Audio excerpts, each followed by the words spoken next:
I know her. And plays an important role in their thriving family side work. All right, so I'm ripping the Band-Aid off here. Here's a real behind the scenes. So when I started all of this advocacy stuff, August of 2020, I was 2 weeks in on a 30-day investigation window for my second CPS involvement. When I recorded this episode for Community Insight, I was in the middle of my third CPS investigation. I was told in the NICU that I may not even take him home. So fast forward 2 years. So I have never fully explained why my CPS involvement was so jarring. There are so many layers. I have wanted to write something at least a month now that I have wanted. I have not emotionally been able to get there. In response to the recent ProPublica article about hospitals, doctors, this shaken baby syndrome stuff, the role of child abuse pediatricians, all of that, because all of that so resonates with my story. When I spoke at the White House, I kind of got into this. I started to read off the risk factor list, and I was not reading off risk factors that a caseworker has. I was reading the list, and this is going to get me in so much trouble, but I'm going here anyway.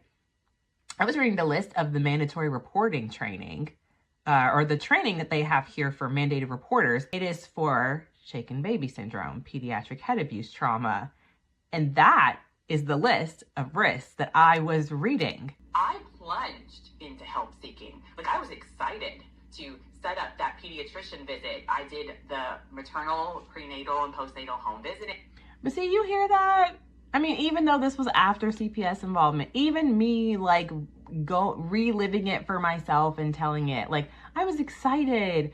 I will tell you now, every single time I engage outside of my home, it's my guard is up. It's fully up.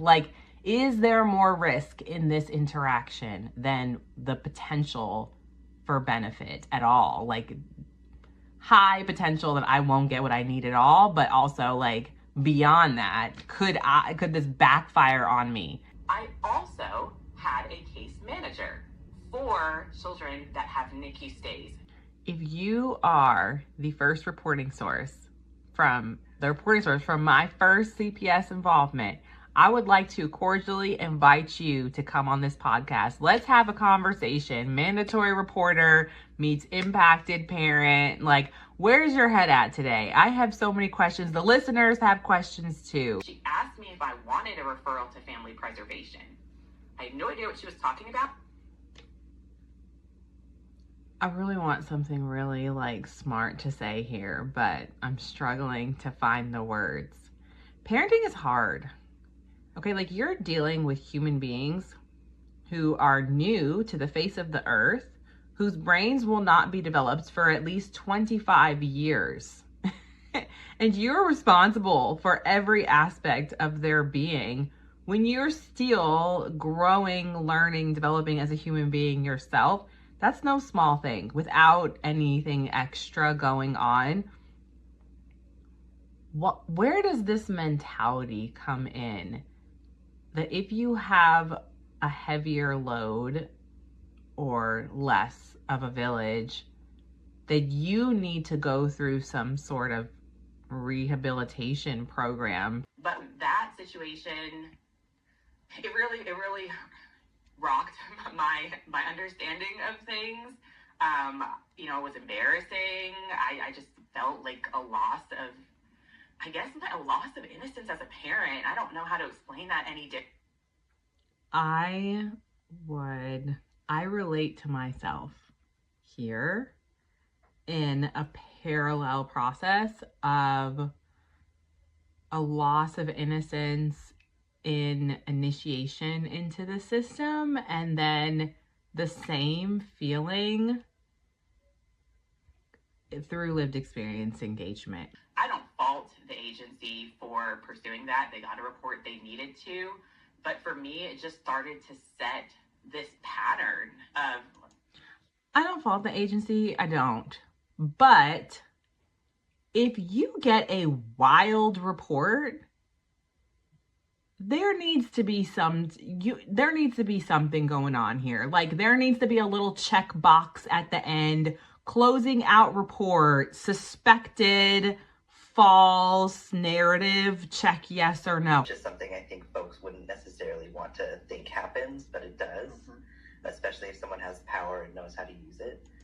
I don't know why people don't think this happens. This happens, okay? There are people who have the audacity to think that because you love, I mean, there's so many movies about this, right? Like, people will go for what's important to you. You love your kids. Your kids are the most important thing in the world to you. That is a way to get to you, right? Yes, there are people who can sleep at night knowing that they picked up the phone and said all types of nonsense about you that you could lose custody, parental rights of your children. It's taken away from them being able to be fully normal kids and from having a mom who is fully present.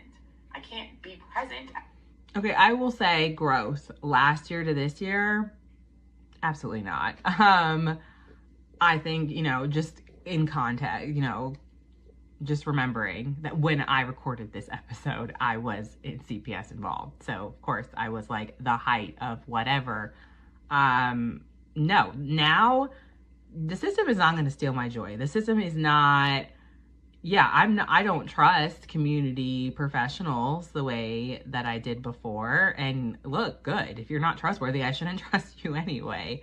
No, my family, my kids are going to know love. My kids are going to know joy. We are going to be happy. If you are not safe and you are not trustworthy, then you don't get to enjoy us. Okay? We are going to enjoy ourselves. We are going to enjoy life. We are going to have wonderful experiences.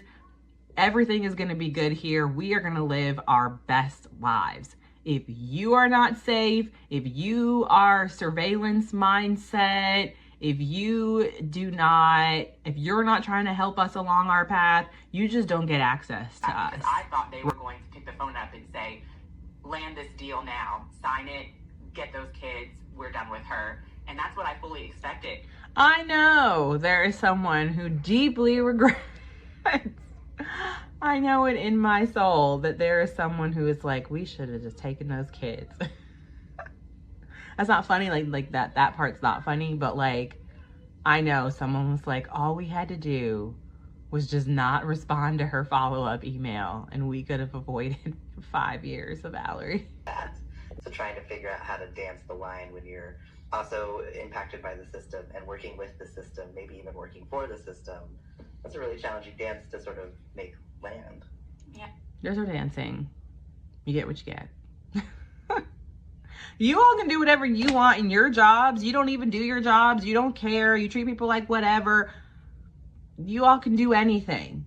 But you are so like infuriated if you cannot make us do what you want us to do. We want you to do your job. Just the minute, that's why I said, if the child welfare agency, child welfare workers just did the bare minimum of what it says on paper, it would be radically different, the system. And I was the only parent, and I'm just making an assumption, but I believe it's because as a parent, that's really the hardest role to step up in as an advocate, because there's no like honor in saying like, I have been questioned for abusing my own child. I think that there are no parents because people don't want to hear from parents. And now what, right? Because, some people are not very happy with your girl right now. And then what? Like, did I ruin it? Because after 5 years of performing and putting the world on myself to have to keep telling my story, to keep having to present, I told you all, I recorded this podcast when I was dealing with CPS the day that I was scheduling a home visit, that I was butting heads with the child welfare agency workers and recording a podcast. Why? And as the first guest on this podcast, starting with a parent, And then here I go. If I blow this whole thing, are they going to bring other parents on this podcast? If I blow this meeting with legislators, are there never going to be parents in meetings with legislators? I went to the White House, you all, and I'm like, will there never be a parent step foot in the White House ever again if it is not better than perfect? And that's it. And I did it, and I did it so long.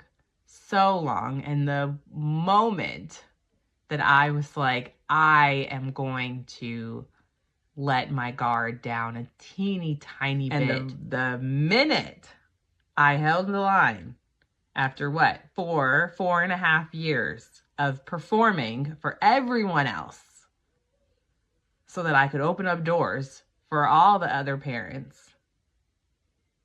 now the tables turn so fast, right? Because it was conditional the whole time. I'm kind of that liaison between everyone, and so we're not really on other people's time clock per se. That I want to speak to that too, though, because I just said I was an intermediary. So when 5 years ago, I jump in, I start advocating, I got brought on, and not too long after did I start organizing other people. And so I did not want anyone to think that any of the groups that I was organizing was like Valerie's group.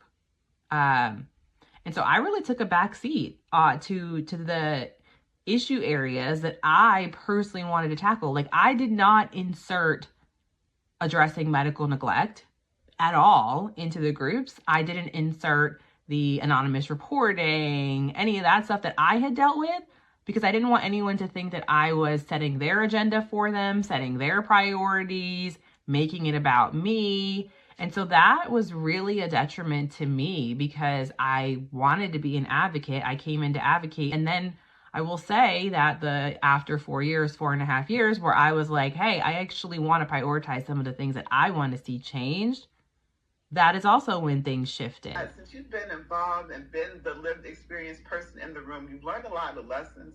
So what of those lessons can you share with us now? Oh gosh. Lessons, lived experience. Well, one, this is my thing that I've been on, is not lived experience, living experience. I don't know. I'm working on it. I might be lived one day. But today I'm living. I mean, I don't know. Are you ever lived? I mean, once you see things, do you ever unsee them? Does it ever go away? Do you just evolve? Yeah, the journey of lived experience. I don't know. Just reflecting back on everything, it's just bittersweet, I guess. I don't know, is that the word? I mean, everything I said here was true in some way.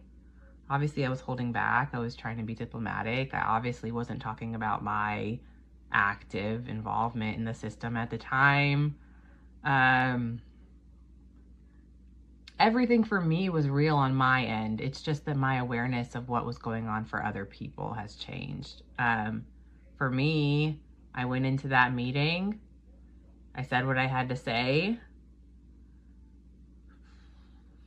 It seemed to work.